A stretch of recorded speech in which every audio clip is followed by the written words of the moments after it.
प्रणाम। आज हम लोग कृष्णेंद्र कथा में आप सभी का स्वागत है। और आज जो हम लोग समझने की कोशिश करेंगे, एक ना बहुत ही पॉपुलर शब्द है जिसकी बहुत चर्चा रहती है मेरे ख्याल से, खासकर जो आज की जो यंग जनरेशन है और जो बीच की जनरेशन है। नहीं, मेरे ख्याल से सारी जगह पर ये है, ये हर स्थान पर जोग्राफिकली और उस हिसाब से अक्रॉस प्लैनेट अर्थ सस्टेनेबिलिटी के how is sustainability possible. Sustainability का मतलब क्या है, आज हम थोड़ा सा कृष्णेंद्र कथा में यह समझने की कोशिश करेंगे कि ये सस्टेनेबिलिटी वर्ड है क्या, ये क्या कहता है, क्या चाहता है, ये क्या बता रहा है, क्यों इसने सारी दुनिया को घेर रखा है, इसमें ढूंढ क्या रहे हैं हम लोग, खोज क्या रहे हैं। और सभी लोग लगे हैं, मतलब पूरा वर्ल्ड लगा है इस काम में, पूरी ह्यूमन रेस लगी है कि सस्टेनेबिलिटी हो जाए। यानी भरोसा नहीं है कि कल को रोटी मिलेगी कि नहीं मिलेगी, कल को खाना मिलेगा कि नहीं मिलेगा, कल को मैं काम कर पाऊंगा कि नहीं कर पाऊंगा, कल को मैं बीमार हो गया तो मेरी देखभाल कौन करेगा। तो इन सब से बचने के लिए सस्टेनेबिलिटी ढूंढ रहे हैं। मेरे को लगता है कि सस्टेनेबिलिटी ढूंढ तो हम रहे हैं किसी और पर्पज से, पर मिल कुछ और रहा है। कहीं पर कुछ गड़बड़, कुछ तो गड़बड़ है कि इतने सालों से ये डिस्कशन सुना जा रहा है, सस्टेनेबिलिटी शब्द सुना जा रहा है कि कोई गणित ही नहीं है, कोई हिसाब किताब ही नहीं है, कोई पता ही नहीं है कि ये क्यों गिना जा रहा है। कि वो इसलिए गिना जा रहा है, इसलिए समझ में नहीं आ रहा है क्योंकि हम सस्टेनेबिलिटी में चाहते क्या है ये नहीं पता हमें। मेरे को ऐसा लगता है कि हमें पता ही नहीं है कि सस्टेनेबिलिटी में हम चाहते क्या है, और सस्टेनेबिलिटी में हम जो चाहते हैं वो हमें मिलेगा कि नहीं मिलेगा, ये एप्रीहेंशन तो है ही है। कारण कि एप्रीहेंशन में तो हम लोग रह ही रहे हैं कब से। मेरे ख्याल से विक्रमादित्य गए थे 2000 साल पहले, क्योंकि विक्रमी संवत चल रहा है तो वो विक्रमादित्य का दिया हुआ है, उन्हीं के आधार, उन्हीं के कार्यकाल से चल रहा है। और विक्रमादित्य के बारे में तो कौन नहीं जानता। विक्रमादित्य का सिंहासन इटसेल्फ इतना पावरफुल था कि उसके ऊपर जब गडरिया बैठ जाता था तो वो न्याय करने लगता था।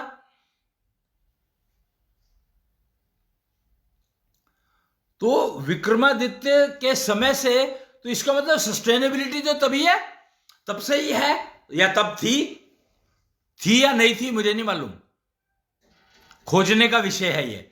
और मेरे ख्याल से खोज तो रहे ही हैं। तो अभी सस्टेनेबिलिटी को ढूंढ रहे हैं कि सस्टेनेबिलिटी है क्या। और सस्टेनेबिलिटी तो यार मेरे ख्याल से ये तो सबके साथ ऑलरेडी है। सांस सारे लेते हो, तो क्या सांस का कोई कनेक्शन है सस्टेनेबिलिटी से?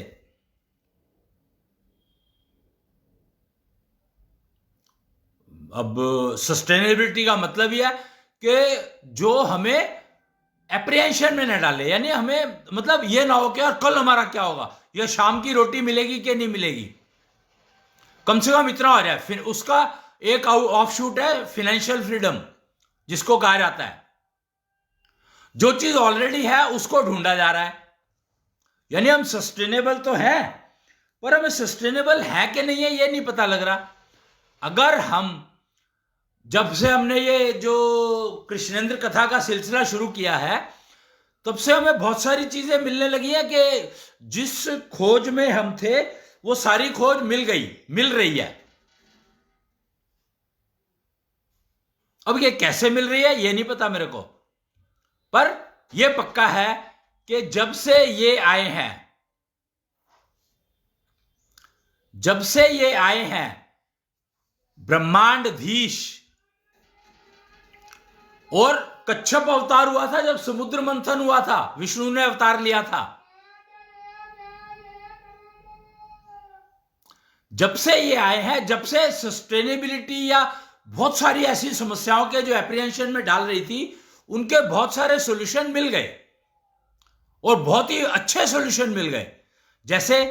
जैसे कि हम लोग बात करते हैं वेस्टेज की, हम लोग बात करते हैं रिजेक्शन की, कि क्या हमें पता है कि हमें रिजेक्ट क्या करना है। वो कहते हैं body is a self healing system, human body is a self healing system.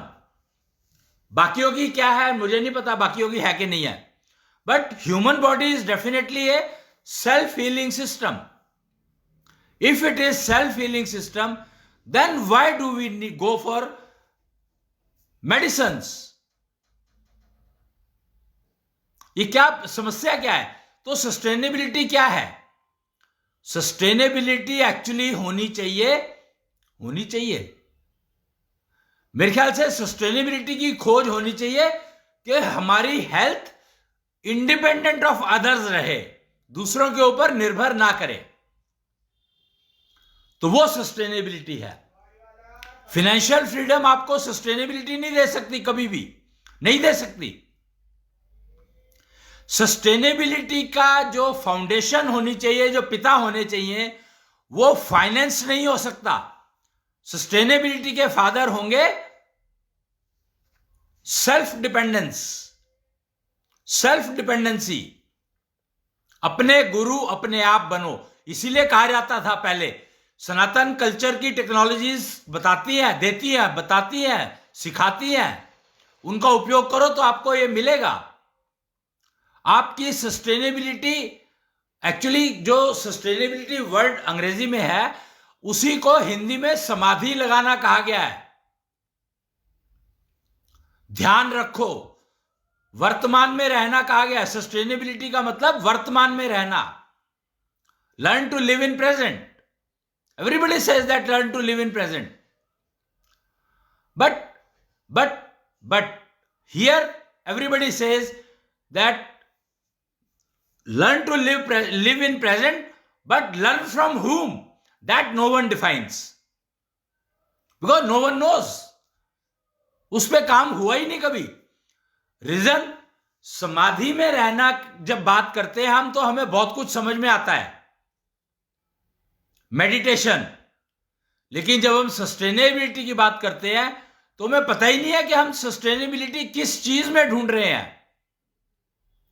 Sustainability can be, कल को रोटी मिल जाए मेरे को, आज शाम को रोटी मिल जाए मेरे को, सस्टेनेबिलिटी है मेरी लाइफ लंबी हो जाए, सस्टेनेबिलिटी है मेरे को बीमारी ना हो, सस्टेनेबिलिटी है कि बीमारी हो तो उसका इलाज मिल जाए, और इलाज परमानेंट हो।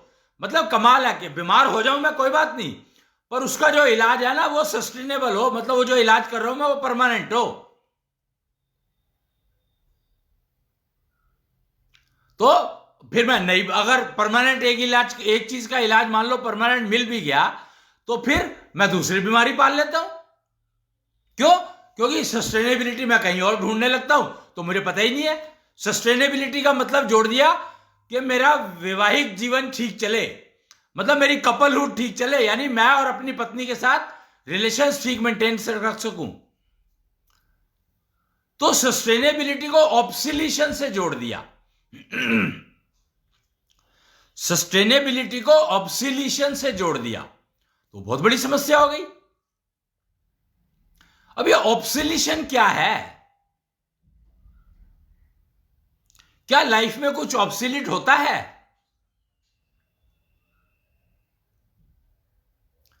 एक रिसाइकलिंग में घुस गए हम, वेस्टेज को रिसाइकिल करना शुरू कर दिया हमने। तो वेस्टेज हो ही क्यों? क्योंकि रिसाइकिल करना हमें, तो इसलिए हमने वेस्टेज क्रिएट करनी शुरू कर दी।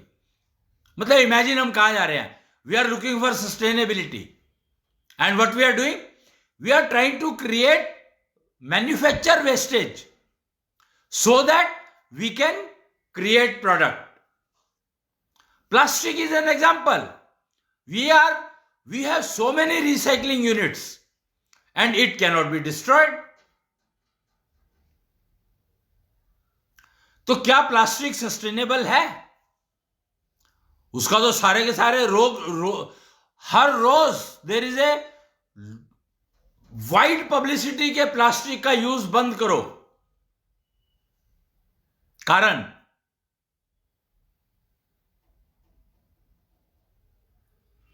So, is sustainability giving pollution? If sustainability is giving pollution, then do you need sustainability?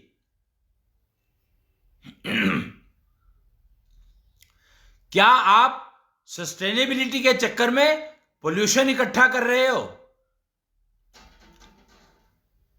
कहीं ऐसा तो नहीं है कि हम लोग लाइफ बढ़ाने के चक्कर में लाइफ को कम कर रहे हैं?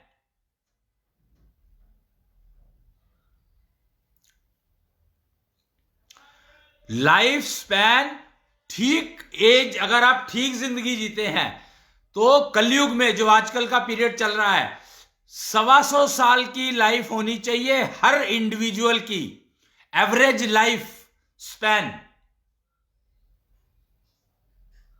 और सस्टेनेबिलिटी ढूंढने के चक्कर में we have brought it down to 50।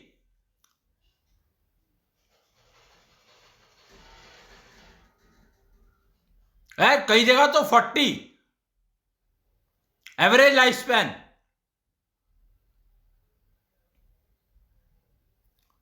And all this because in the process of maintaining sustainability, acquiring sustainability, we are creating wastage. We are manufacturing wastage. And that wastage is delivering pollution.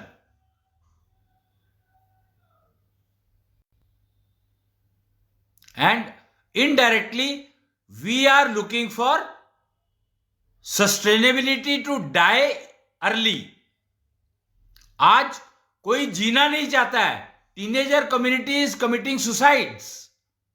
Suicidal. The most worry of the universe today is, the world, planet Earth today is, that we are looking for solutions to reduce or eliminate tendency of suicidal tendency in teenage community.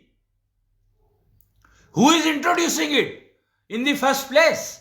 Why it has got introduced at all?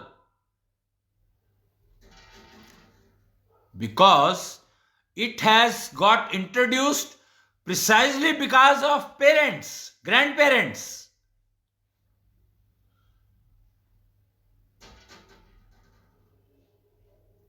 लोग कहते हैं कि परिवार टूटने लगे हैं, कुटुंब टूटने लगे हैं।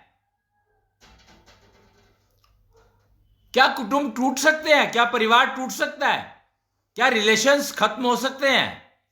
आपने एक लड़की से विवाह किया, नहीं चला, छोड़ दिया, दूसरी से विवाह कर लिया, छोड़ दिया, तीसरी से कर लिया।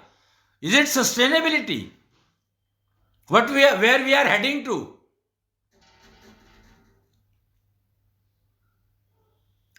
एक से किया, फिर एक कोई ऐसा सिस्टम बना दिया कि चलो एक से कर लो, दो से कर लो, तीन से कर लो, चार से कर लो, पांच से कर लो, छह से कर लो।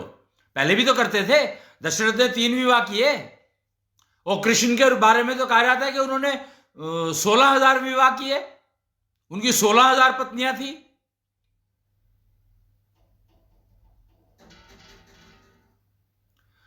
मतलब कमाल है कि सस्टेनेबिलिटी का मतलब हमने क्या समझ लिया?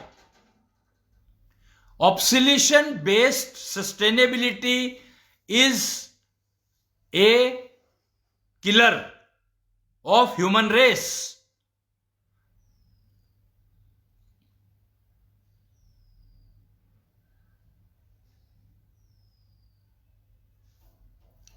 Suicidal tendency is the result of locating sustainability based on obsolescence. और ये कब से शुरू हुआ? जब से आईटीआई है। पता है आपको कि कब से शुरू हुआ? जब से आईटी आया है। कैसे? IT has highest speed of obsolescence. 1 hour, 1 day, 3 years lifespan, 3 years. So is it the suicidal tendency getting developed, or the death rate, the lifespan has reduced? You go in the market earlier, when we used to talk lifetime before IT, it was 20-25 years for the product. कहते हैं कि पहले TV जो है ना 20-20 साल चलते थे, पहले के जो मशीन्स थी वो 25-25 साल चलती थी. मेरी ये दादी की दी हुई मशीन है, 40 years back she bought, not even 40, 50 years back she bought, and now she has given to me. See, it is functional very well. अभी मैं वहां पर शामली गया था, पीछे मेरा ट्रिप लगा था, एक लेक्चर था वहां पर देना था मुझे, तो उसके लिए मैं गया. तो वहां पर बताया गया मुझे कि एक ही शुगर मिल ऐसी है जो गन्ने से उसका जो एक्सट्रैक्ट करती है, बाद में मिट्टी बच जाती है. जब लेफ्ट ओवर जो लास्ट स्टेज बचता है वो मिट्टी होती है, और वो शुगर मिल 100 साल पुरानी है, almost 100 years old, may be more, I don't know.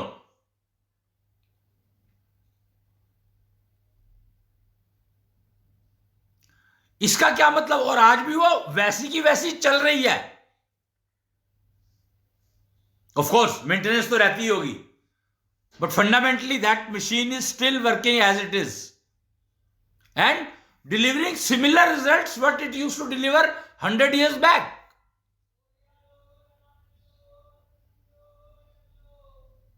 What does it mean?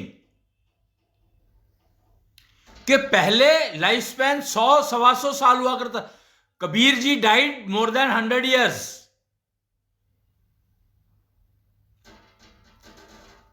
Krishna ने कहा 120 साल की उम्र तो कम से कम कलयुग में है ही.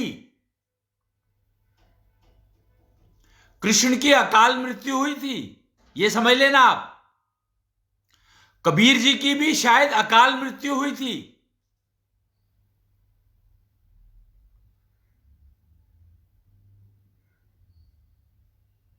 तो इसका मतलब है कि अभी उनका और लाइफ स्पैन बचा था.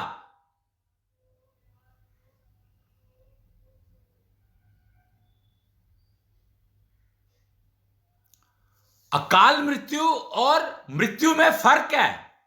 अकाल मृत्यु का मतलब होता है it is not natural death.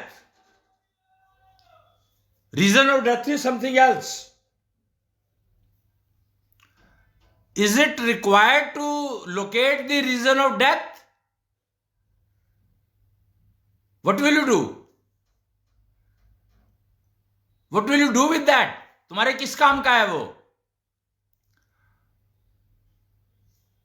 It is said history repeats. But वो 100 साल 125 साल पुरानी 100 साल पुरानी जो शुगर मिल है, उसके बाद तो कोई ऐसी शुगर मिल बनी नहीं. तो when will history repeat?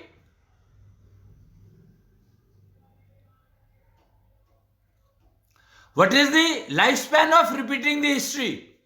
It's not defined. I am surprised. How can history repeat? Events repeat, not history. Experience is meaningless because when you got that experience, that time circumstances were different. सूर्य तो रोज चला जाता है, मानव तन उपयोग कहां कर पाता है? नहीं कर पाता, पता ही नहीं है. हम लोग पीछे खोजने की कोशिश करते हैं तो पृथ्वी की माता गाय है. हमें यही नहीं पता कि पैदा कौन करता है और डिलीवर कौन करता है, जो कि यूनिवर्सल फैक्ट है. मतलब कमाल है कि यूनिवर्सल फैक्ट्स को भी हम लोग नहीं समझ पा रहे. तो हम सस्टेनेबिलिटी में ढूंढ क्या रहे हैं? हमारी खोज क्या है सस्टेनेबिलिटी के नाम पर? कैसे समझ में आएगी, कैसे पता लगेगी, कहां से समझ में आएगी? तो ये सब इतना मतलब सिंपल सा काम है कि यूनिवर्सल फैक्ट्स को समझना शुरू करो. No, don't go for facts, go for universal facts. Universal facts are irrespective of the geography. Universal facts are irrespective of the weather conditions. Universal facts are irrespective of the community you are living in. Universal facts are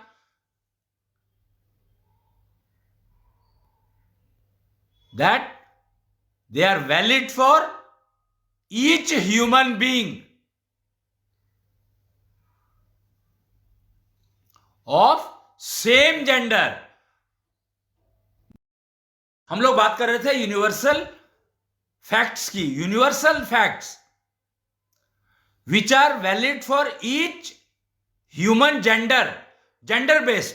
universal facts are gender based. यह बात बहुत important है समझनी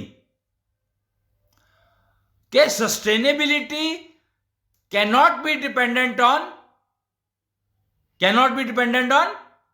facts. They have to be dependent on universal facts.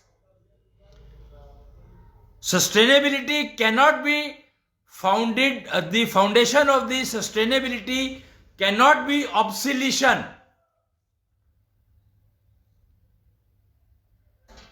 Obsolescence is a localized formula, localized phenomena.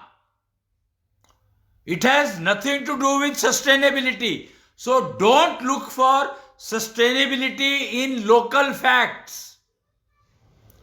If you really want to understand, utilize sustainability, implement sustainability, then you have to look for universal facts. And universal facts are gender based. They cannot be common for genders, all genders. They are gender based.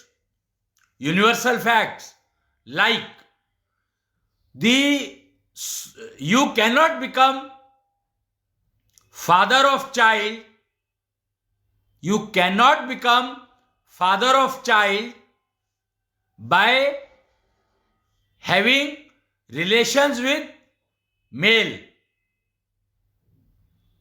You cannot become mother if you are married to a female.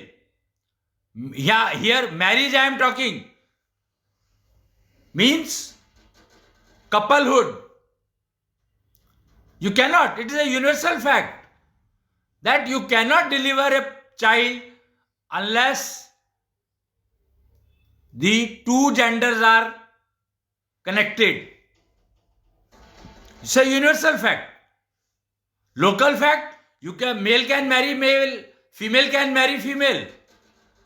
They are all local facts. But universal fact is they cannot deliver child. They cannot. So to deliver child, you need both genders. It's a universal fact. Obsolescence. Obsolescence is connected with feminine gender, female gender. It's not connected with male gender at all.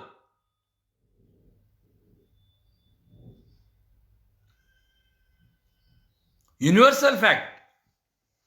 So obsolescence is connected with female. If you are looking for sustainability to remove those obsolescence, not possible.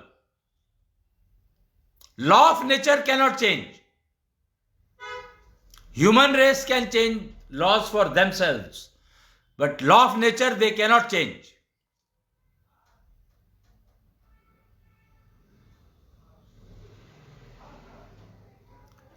The obsolescence comes with birth, delivery,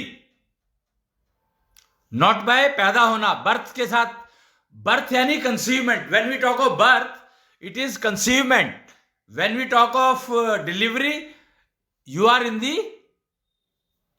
physical world. Till you are in the womb, you are not in the physical world, although you are in the physical world. So these are the reasons we got into confusion, that I have said both statements. You are in the real world and you are not in the real world. तो ये क्या है? Confusion ही तो है. Real world माना जाता है जब आप डिलीवर हो जाते हो, और पैदा होना माना जाता है जब आप कंसीव करते हो. तो एस्ट्रोलॉजी में जो ज्योतिष है, आपने अगर सुना होगा,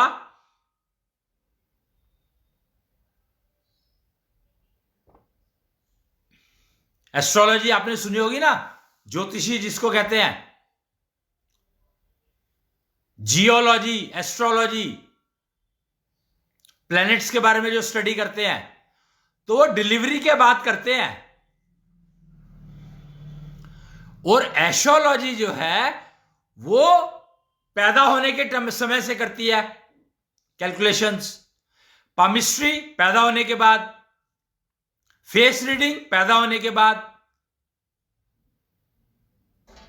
डिलीवर होने के बाद, सॉरी, ओहो बड़ा कंफ्यूजन है.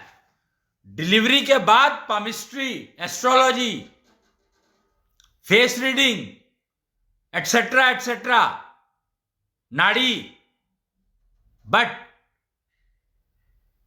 when we talk of astrology, it starts from the birth, date of birth. अब यहां पर कहा गया कि date of birth is very confusing. You can never know the time of birth, yani time of conceivement. Now I am surprised. I am talking about date of conceivement and you are talking of time of conceivement.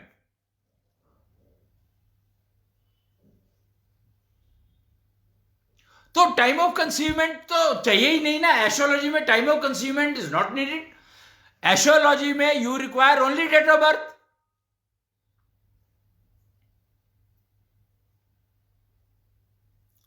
Astrology में you do not need time of birth. So time of birth you cannot calculate. It's there is no point talking about it because we don't need time of birth.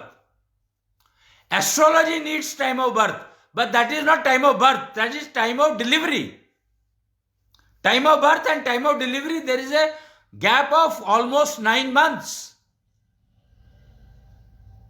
That is the reason that we are not able to locate what is sustainability, why we need sustainability, and can sustainability be based on obsolescence? No. Obsolescence is a father of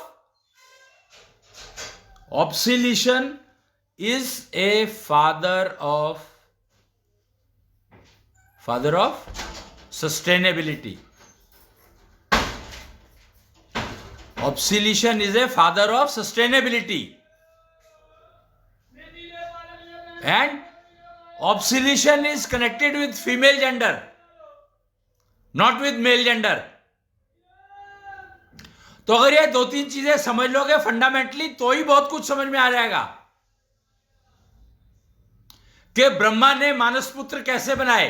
आज भी संभव है, बस वो procedure adopt करना है, सीखना है, puja, that's it.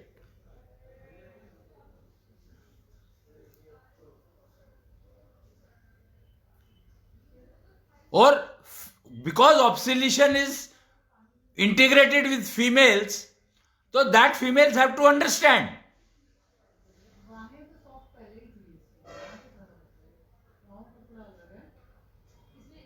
And it seems mother is supposed to be the first teacher of first guide of newborn.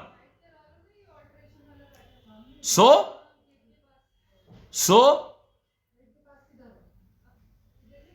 what she is supposed to guide? That no one has told. No one has told that what you are supposed to guide.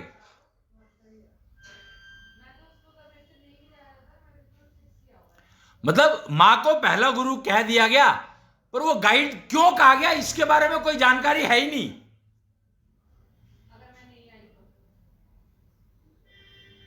और ऑब्सिलेशन female gender से connected है, इस बारे में कोई चर्चा ही नहीं है मार्केट में. और मेल के साथ ऑब्सिलेशन नहीं कनेक्टेड, इस बारे में कोई जानता ही नहीं है.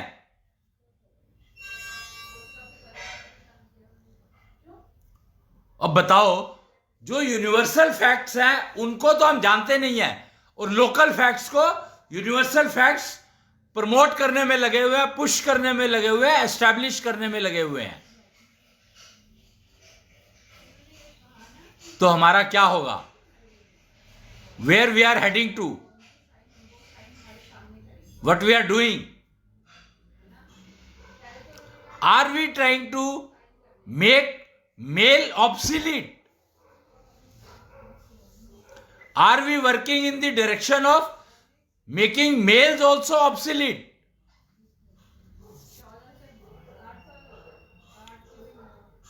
It's not possible. And once they found that it is not possible, so they started creating situations that they get killed. War. I'm surprised. If you are not able to locate any reason of obsoleting the male, why create war for that? And average life falls to 30, 40, 50. Mostly 40. वार होती है तो वार में तो अकाल मृत्यु, मतलब we ourselves are enforcing अकाल मृत्यु in human race, and now we are creeping that teenage is committing suicidal tendencies. They are acquiring suicidal tendencies. From where?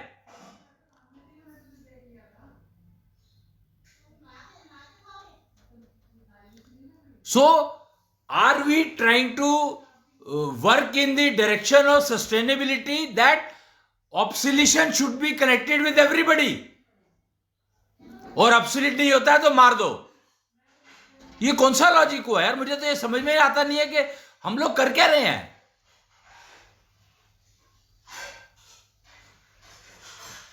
Krishna के 16,000 बीवियां बताई गई हैं, वाइव्स, और राम जी ने रामचरित वो राम रचित परिवार की व्याख्या करी है. अगर मैं सॉरी,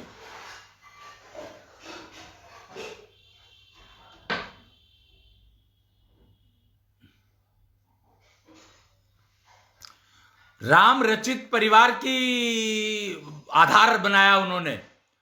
अब राम रचित परिवार का मतलब है क्या है?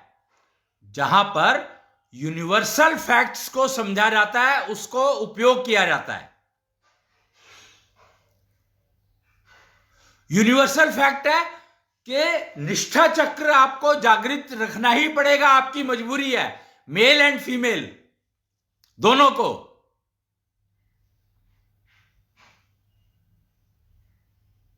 दशांग चक्र आपको जागृत रखना ही पड़ेगा, कृष्ण को आपको जागृत रखना ही पड़ेगा. आपकी सारी इंद्रियां कृष्ण से कनेक्टेड है, यह बात आपको माननी ही पड़ेगी. स्पिरिचुअल एलिजिबिलिटी के बिना आपकी जिंदगी चल नहीं सकती. ऑब्सिलेशन से निकलना है तो आपको स्पिरिचुअल एलिजिबिलिटी को डेवलप करना ही पड़ेगा. कोई सॉल्यूशन नहीं है.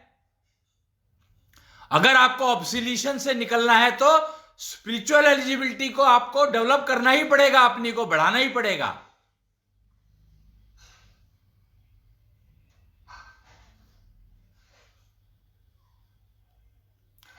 और स्पिरिचुअल एलिजिबिलिटी बढ़ानी है तो आपको अपना दशांश चक्र चलाना ही पड़ेगा. 3 चक्र हैं हर प्राणी में, निष्ठा चक्र, दशांश चक्र और दशांक चक्र, और ये जेंडर डिपेंडेंट है।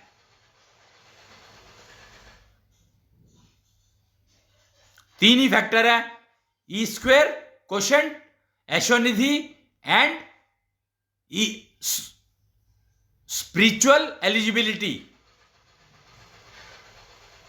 नो अदर चॉइस अवेलेबल, है ही नहीं अवेलेबल कुछ और इसके अलावा। Universal facts, you have to move your life on universal facts if you want to get rid of obsolescence. अब female community, obsolescence is connected with female gender. कैसे? Period start हुए तो पहली लाइफ ऑब्सोलीट हो गई, menstrual cycle शुरू हुआ, menstrual cycle बंद हुआ, दूसरी लाइफ पूरी खत्म हो गई, दूसरा फेज पूरा हो गया, यानी ऑब्सोलीट हो गया।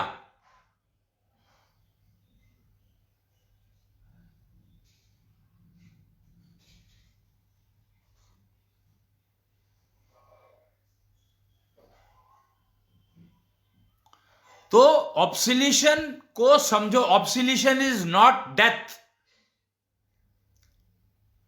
The gap between obsolescence and death has to be understood. If you start removing, eliminating obsolescence, अब obsolescence कैसे रिमूव हो सकता है? ये तो नेचुरल है फीमेल्स के साथ, जैसे बताया मैंने। तो ये समझो कि जो भी ऑब्सोलीट होता है, जो भी चीज ऑब्सोलीट होती है, वो उसका इफेक्ट क्या है, वो कहां पर इफेक्ट करती है, उस इफेक्ट को मिनिमाइज कर दो स्पिरिचुअल एलिजिबिलिटी को यूज करके, तो आपकी जिंदगी बढ़िया चलेगी। वो ऑब्सोल्यूशन का फर्क नहीं आएगा आपके ऊपर, इफेक्ट नहीं आएगा आपके ऊपर। तो ऑब्सोल्यूशन को ऑब्सोलीट करो। Obsolescence is a parameter of Agnani culture, Agnani सभ्यता, and obsolete the obsolescence is a fact given by Asho सभ्यता, Asho civilization, that you can easily get rid of obsolescence. Male obsolete कब होता है?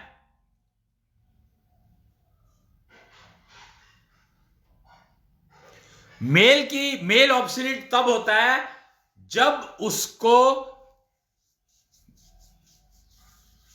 Gender contradiction disturb करने लगता है बहुत ज्यादा।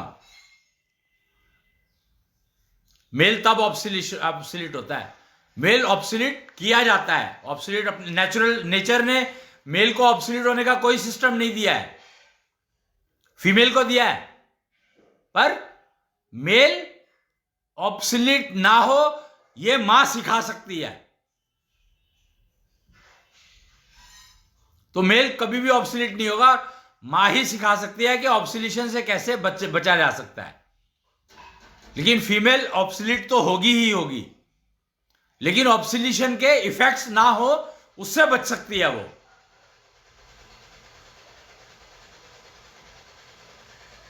भाई ऑब्सोल्यूशन के इफेक्ट समझने हैं तो आप ये देख लो कि आपका मोबाइल काम करना बंद कर देता है अगर आप उसको अपडेट नहीं करोगे, तो काम ही करना बंद कर देगा अगर अपडेट नहीं करोगे। तो अपडेट करने का मतलब यह स्पिरिचुअल एलिजिबिलिटी की इन्वेस्टमेंट। तो आप स्पिरिचुअल एलिजिबिलिटी को बढ़ा लो तो आपका ऑब्सोल्यूशन का जो इफेक्ट है वो नहीं होगा आपके ऊपर, नहीं होगा। और ये ऑब्सोल्यूशन रिफ्लेक्ट कैसे होती है पता है? Aging. Aging is a result of ऑब्सोल्यूशन।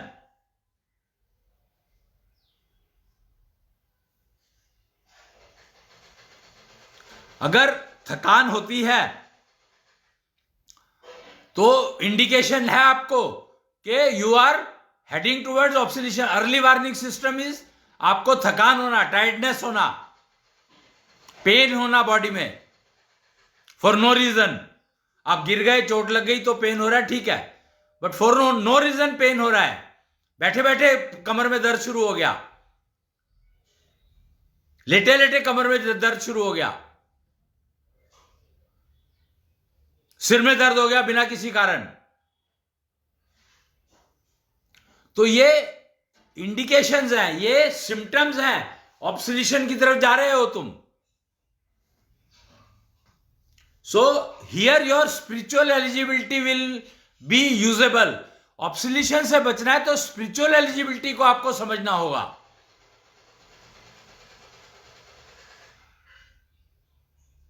Sustainability चाहिए तो ऑब्सोल्यूशन को समझना ही होगा कि obsolescence based sustainability is a waste, no point, you will never get it. In fact, it will give you more harm. It will push suicidal tendency in you or in your family members. And this is precisely what is happening. वो कहते हैं कि अगर आप दूसरों के लिए कुआं खोदोगे तो आपके लिए खाई खुदी होती है। अगर इस बात को समझना है तो आप मैकाले की एजुकेशन सिस्टम को समझो। उसने सनातन कल्चर को डिस्टर्ब करने के लिए, खत्म करने के लिए एक नई एजुकेशन पॉलिसी बना दी।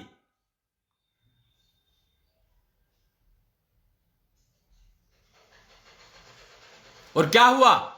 सबसे ज्यादा नुकसान वेस्टर्न कंट्रीज उठा रही है इस चीज का। सबसे ज्यादा नुकसान किसको हो रहा है? सारी वेस्टर्न कंट्रीज को। आज सारी वेस्टर्न, पिछले 2011 से ये जो कृष्णेंद्र है, ये 2011 से आए हुए हैं। ब्रह्मांडधीश अब बने हैं 2022 में। 11 साल की इनकी ट्रेनिंग थी।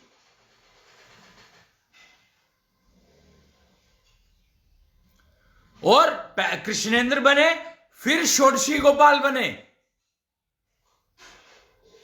नहीं सॉरी, ये जन्माष्टमी 2006 को इनका पहला वो हुआ था साल, तो और 2011 में ये बने, तो 6 और 5 11, 5 साल के बाद जब वो 5 साल के हो गए, छठे साल में जब गए हैं, तब ये षोडशी गोपाल बनने की राह पर चले थे।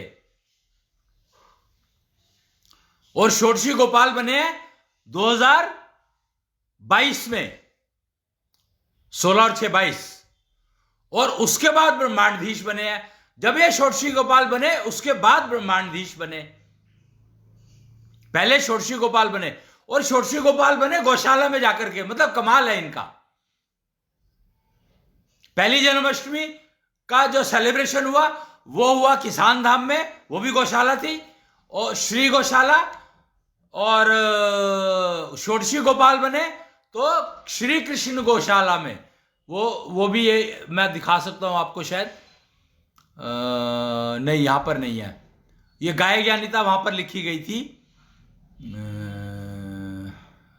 यहां पर नहीं है, वो मैं आपको दिखा सकता हूं कहीं पर, फोटो थी तो सही। Let me see if I have that photograph of, 1 minute जरा आप होल्ड करेंगे, जस्ट 1 मिनट के लिए। हाँ ये रही, ये देखिए, ये श्री कृष्ण गोधाम है अंबाला में, जहां पर गोपाल षोडशी गोपाल बने ये।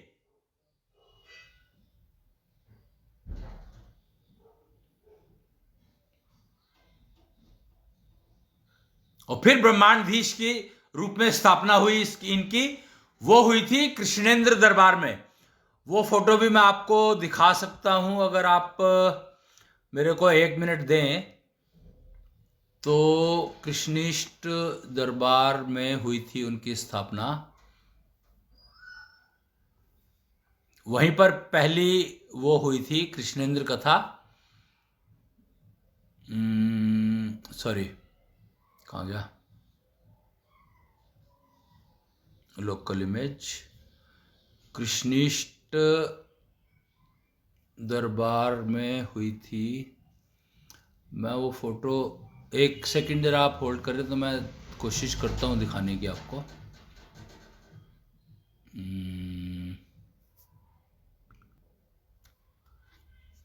ये देखिए, कृष्णीष्ट दरबार अंबाला में है ये। तो इनके कृष्ण के इष्ट है ये। तो ब्रह्मांडधीश ने कहा पहले मैं यहां बैठूंगा। तो ब्रह्मांडधीश सबसे पहले यहां पर स्थापित हुए।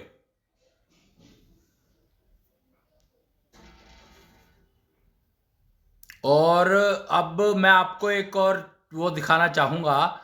यहां पर ही अभी आया था वो मेरे पास एक षोडशी पंथ बना था एक, वो फोटो भी है, कभी दिखाई दी थी मेरे को शायद, तो मिलती है तो मैं आपको दिखाता हूं। यस,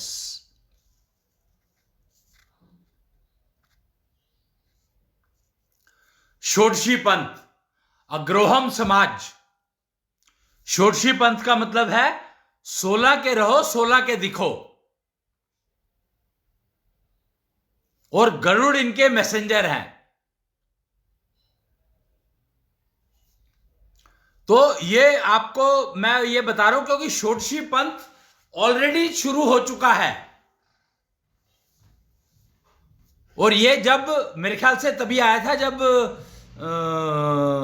कभी तो आया था, मुझे याद नहीं है कब आया था, 2014-15 में आया होगा। वो आप समझ सकते हैं, पूछ सकते हैं, अग्रोहम समाज वालों से पता कर सकते हैं। ये भी अंबाला में ही बनाई गई थी, अग्रोहम समाज भी अंबाला में बनाई गई थी, कृष्णीष्ट मंदिर से ही डिक्लेयर करी गई थी जी। तो ये कृष्णीष्ट दरबार कृष्ण के ईष्ट हैं, 18 तत्वों के मालिक, 18 मॉलिक्यूल्स के मालिक कहते हैं इनको हम लोग। जीवन चक्र में 24 मॉलिक्यूल होते हैं, तो उनमें से 18 इनके देखरेख में चलते हैं और 6 शुक्रायु भगवान के। और शुक्रायु भगवान भी होंगे मेरे पास कहीं पर, उनका दरबार लगा था, ढूंढना पड़ेगा, तो मैं आपको अगली बार दिखा दूंगा क्योंकि समय होता जा रहा है। एक फेज पहले बन गया था, वो बीच में डिस्कनेक्ट हो गया था, तो मुझे दोबारा शुरू करना पड़ा ये। तो वो मैं आपको देख करके बताऊंगा कि शुक्रायु भगवान 6 के हैं। तो 24 के 24 हर इंडिविजुअल में यथा पिंडे तथा ब्रह्मंडे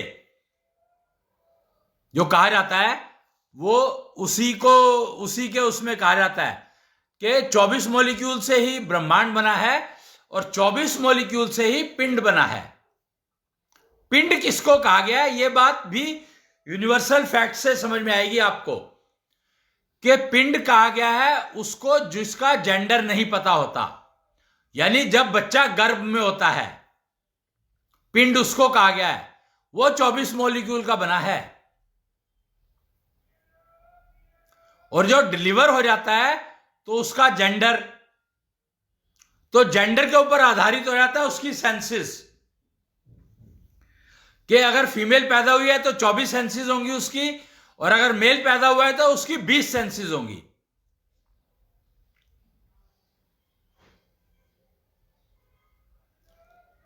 तो 24 का ज्ञान आपको समझना पड़ेगा। 24 ही कहा गया इसको, दक्षिण्या नहीं, कुछ ना कर की 24, कुछ ना कर गुरु हुए हैं उनकी 24, 24 का ज्ञान, जीवन चक्र का ज्ञान दिया उन्होंने। जीवन चक्र तो दिया किसी और ने है,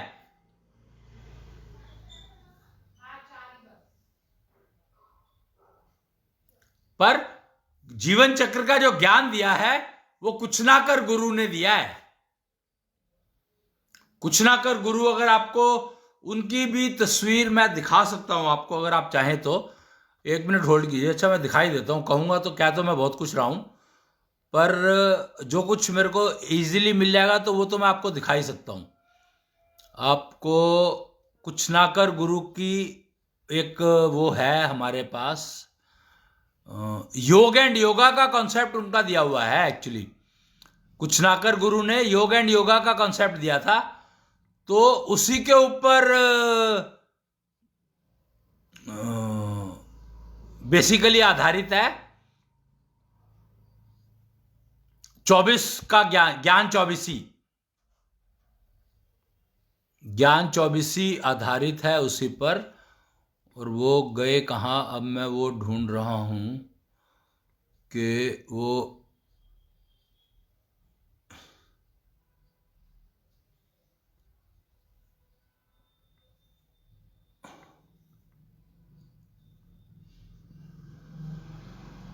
योग एंड योगा, योग एंड योगा का ज्ञान दिया था उन्होंने। वो बड़ा कमाल है वैसे, वो भी ना वही बात, कमाल तो है ही। और सब कुछ चांस की बात है, देखो अब सब कुछ उपलब्ध है, सब कुछ उपलब्ध है और आपको सिर्फ उपयोग करना है, सीखना है और उपयोग करना है, और कुछ भी नहीं, मात्र ये रहा जी। इसमें आप बहुत कुछ देख रहे हैं, योग एंड योगा। तो इसमें एक 3 शब्द लिखे हैं, अहम शवम शिवम। तो कमाल के हैं कि ये शब्द तीनों के 3 शब्द का ब्रह्म वाक्य है ये इसको कहा गया है, पता नहीं क्या कुछ इसका नाम है, अहम शवम शिवम। यानी मैं जीवित हूं पर मृत्यु, शव बनने, मरने पर जा रहा हूं।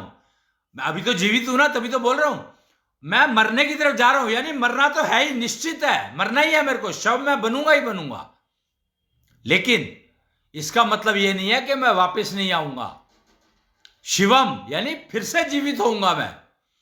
वो कोशिश ये करनी है कि मैं फिर से मानव जन्म पा सकूं।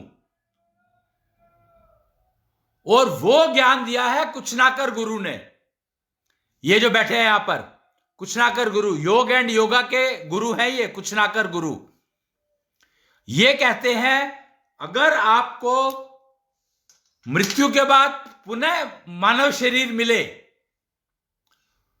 तो आपको योग एंड योगा अपनाना ही पड़ेगा। दोनों, योग एंड योगा दोनों अपनाने ही पड़ेंगे, तभी आपको मानव शरीर मिलेगा, नहीं तो नहीं मिलेगा। मानव शरीर नहीं मिलता का मतलब क्या है? ऑब्सिलेशन, वही है ऑब्सिलेशन। ऑब्सिलेशन का मतलब है मानव शरीर का ना मिलना। ये शरीर छोड़ू, सस्टेनेबिलिटी का मतलब क्या चाहते हैं हम लोग कि जब मैं ये मानव शरीर छोड़ू तो मुझे अगला भी मानव शरीर मिल जाए। ये है सस्टेनेबिलिटी, जिसमें ऑब्सिलेशन नहीं है। Death is not ऑब्सिलेशन।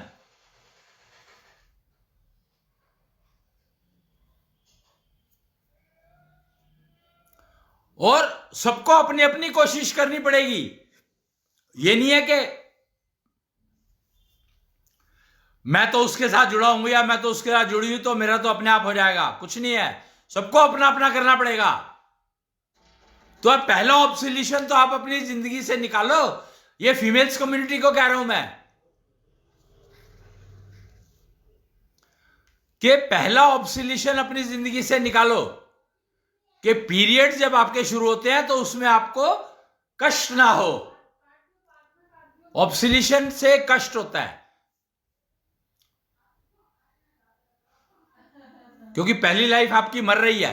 ऑब्सिलेशन मतलब पीरियड शुरू हो रहा है तो मतलब पहली लाइफ मर गई ना, तो पहली लाइफ मर रही है। तो कन्याएं क्या कहती हैं कि पीरियड नहीं होने चाहिए। भैया जो चीज नेचर ने दी है तो नेचर का, तो नेचर को आप कुछ गाली देते रहो, कोई फर्क नहीं पड़ता, आपको नुकसान ही होगा, फायदा नहीं होगा। नेचर को अगर आप गाली दोगे तो वो आपको वापस मिल जाएगी कई गुना होकर के। अगर इसको समझना है, इको को समझो। आप जो बोल रहे हो वो जो आपको वापस मिलता है कई गुना बड़ा मिलता है। तो नेचर को अगर आप गाली दोगे तो आपको कई गुना होके वापस मिलेगी। सोच लो, आप समझ लो।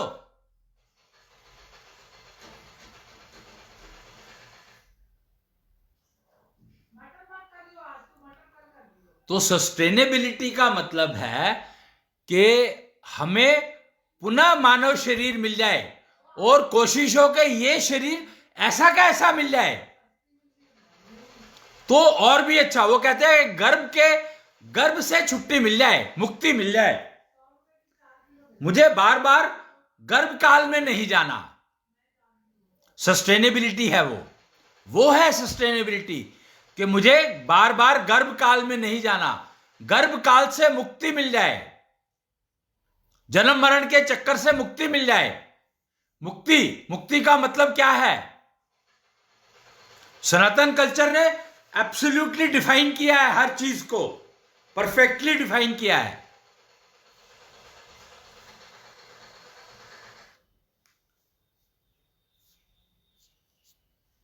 परफेक्टली डिफाइन किया है और अचीवेबल है, संभव है, और बहुत सारे लोगों ने अचीव किया है।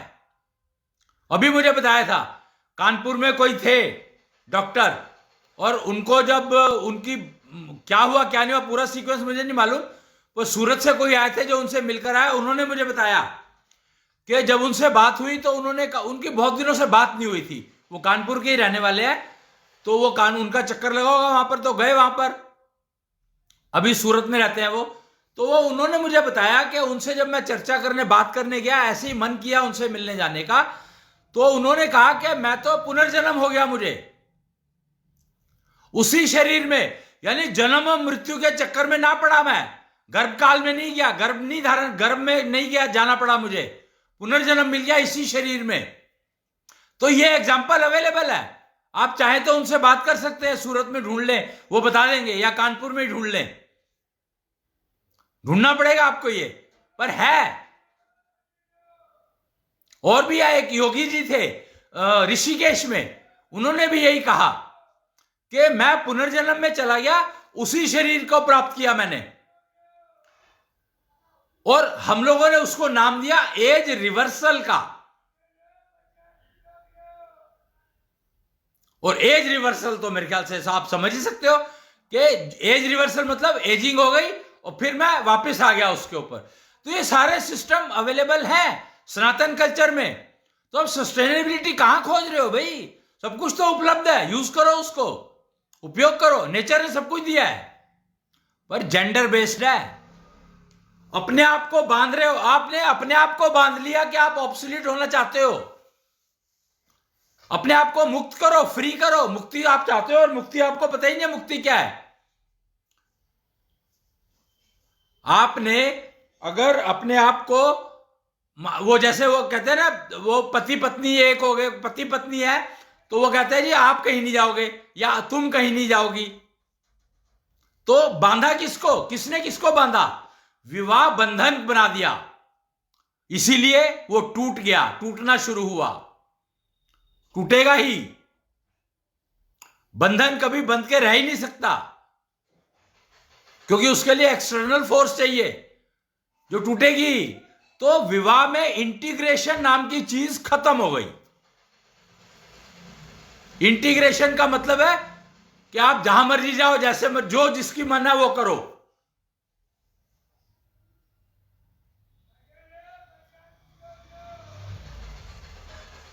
और अगर आपकी फैमिली में इंटीग्रेशन नहीं है, बाइंडिंग है, तो समझो कि आपकी फैमिली लाइफ बोझ है आपके ऊपर। फैमिली लाइफ बोझ है। अगर इंटीग्रेशन है तो बोझ तो कभी पता ही नहीं लगेगा कि बोझ क्या होता है।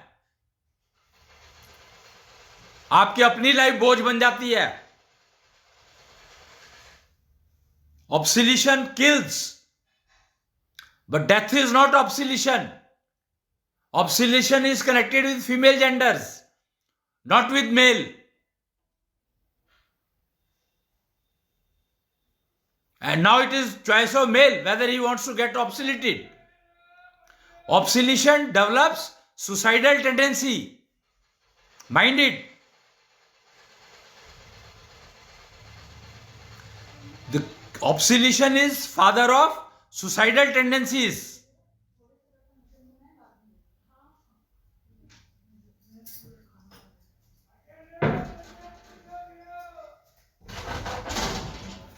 If you want to save your teenage generation, younger generation, then you better make family integration mode, not the binding mode.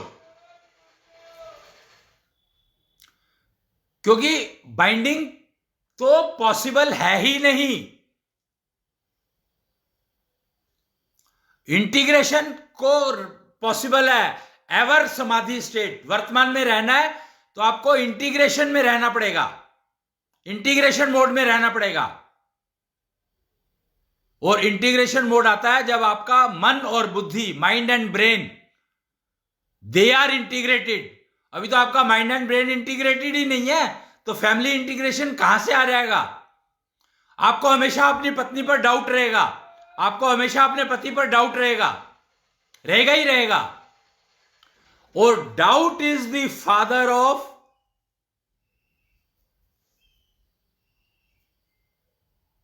doubt is the father of apprehensions. Apprehension is the father of obsolescence. Obsolescence is the father of sustainability.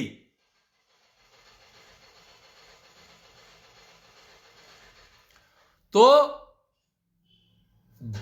इतना तो कर लो यार कम से कम के भाई, आया था जब बंद थी मुट्ठी, जाऊं जब खुले रहे ना हाथ. यानी जब आया था मुट्ठी बंद थी, तो जाते हुए भी मुट्ठी बंद हो, कम से कम मुट्ठी बंद हो. अगर आप खुले हाथ लेकर के जा रहे हो और बंद मुट्ठी से आए हो, तो इसका मतलब आदमी ये जन्म मरण से बचना क्यों चाहता है, मुक्ति क्यों चाहता है?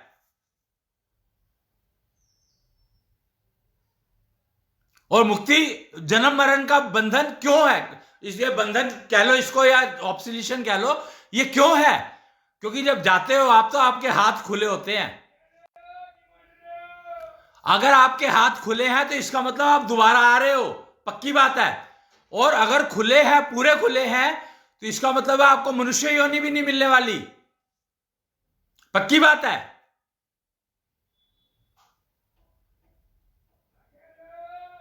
अगर आपको दोबारा जन्म जो है मनुष्य का ही मिले, तो मृत्यु के समय आपके हाथ बंद होंगे तो पक्का मिल जाएगा, गारंटीड मिल जाएगा. अगर आप जाते हुए आपकी मुट्ठी बंद है तो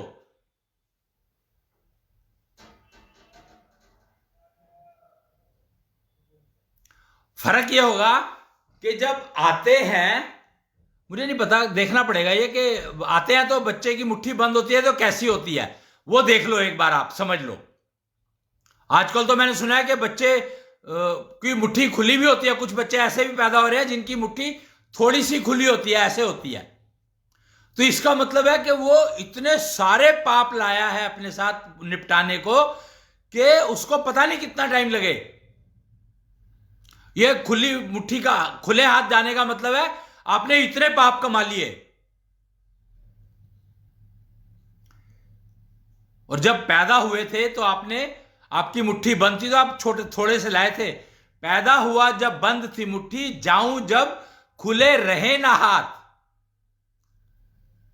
दुआ तेरी बस यही अपेक्षित, मां को कह रहा है कि मां तेरी यही दुआ अपेक्षित है मेरे को, कि जाऊं जब मेरे हाथ खुले ना रह जाएं, बंद हो तो बेटर है.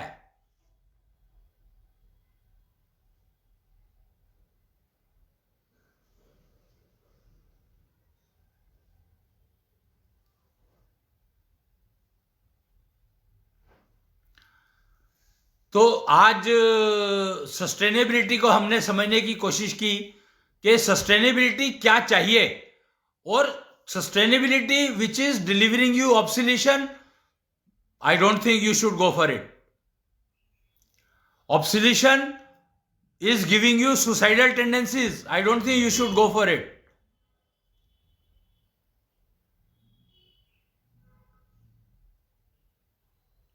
तो मुक्ति को समझो. सस्टेनेबिलिटी, अगर अंग्रेजी में मुक्ति को कहा गया है तो मुक्ति का मतलब है कि जन्म मरण से मेरे को मृत्यु मिल जाए और मुक्ति मिल जाए. और एटलीस्ट चलो जन्म मरण से मुक्ति नहीं भी मिली तो कम से कम इस जन्म में इतना मिल जाए कि मुझे अगला जन्म मनुष्य का ही मिल जाए. जानवर, कीड़े मकोड़े उसका ना मिले, जन्म जो है अगला जन्म मेरे को मनुष्य रूप में ही मिल जाए, इतना तो मैं कर लूं कम से कम।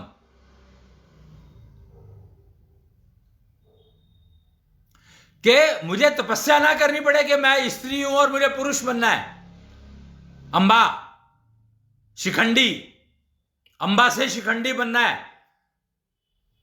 उसकी जरूरत ना पड़े। क्यों? अंबा के पास 24 सेंसेस थी, और शिखंडी यानी नपुंसक।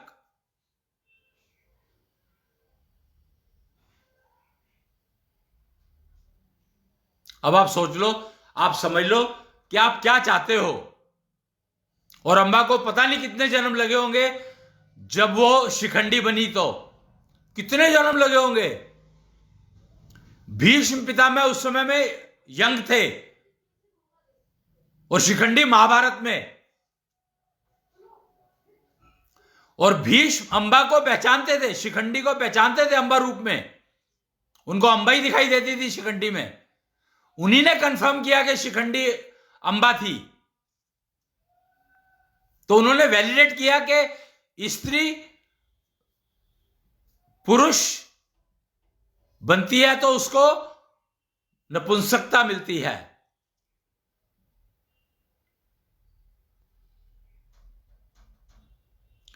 पुरुष अगर स्त्री बनता है तो उसको नपुंसकता मिलती है। बहुत सारी ऐसी लड़कियां मिलेंगी आपको, जो आप बहुत सारी लड़कियां ऐसी मिलेंगी जिनके विवाह कामयाब नहीं होते और वो बच्चा नहीं पैदा कर पाती।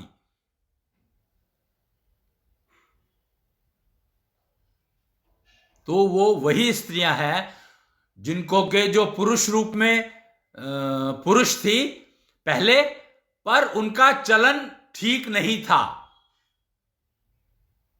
अब ये चलन क्या होता है मुझे पता नहीं, अब ये चाल चलन क्या होता है वो आप समझो। वो ठीक नहीं था तो उनको, या उन्होंने बहुत सारी स्त्रियों को नुकसान पहुंचाया होगा, तो उनको सजा के तौर पर स्त्री का रूप मिला।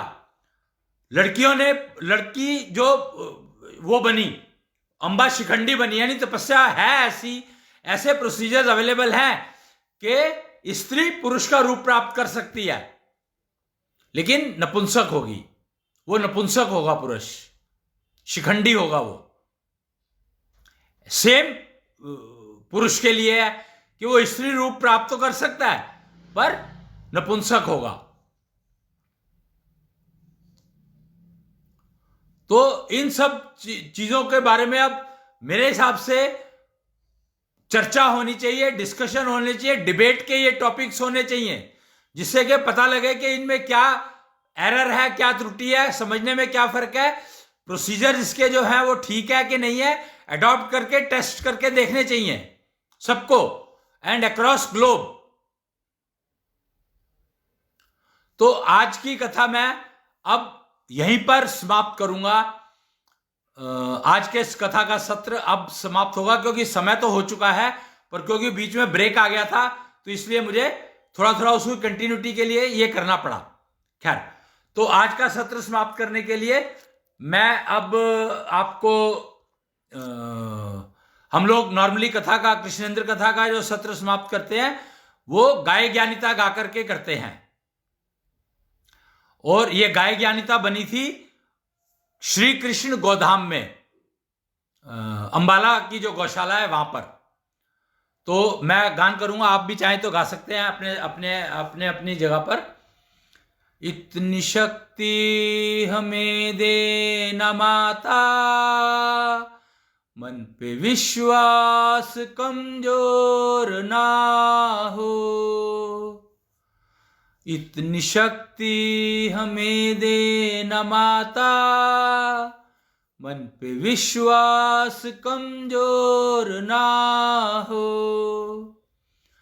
अनेक रास्तों में है एक रास्ता, भूल कर भी कोई भूल ना हो। भूल कर भी कोई भूल ना हो। गौशाला में जाकर के अगर इस गाय ज्ञानिता का पाठ अब 108 बार करें प्रोसीजर के साथ, तो आपको लाभ मिलेगा अपने शरीर के स्वास्थ्य में, मानसिक स्वास्थ्य में लाभ मिलेगा बहुत अच्छा, बहुत ज्यादा। 40 दिन का अभ्यास तो जरूर करें लगातार। वो प्रोसीजर है, वो आप नेट पे आपको मिल जाएगा या किसी भी निश्चल मंदिर में जाकर के सीख सकते हैं, समझ सकते हैं। और गौशाला अगर जहां पर ब्रह्मांडधीश की स्थापना हो, उस गौशाला में करेंगे तो ज्यादा लाभ मिलेगा। तो आज के लिए इतना ही। जय कृष्णेंद्र।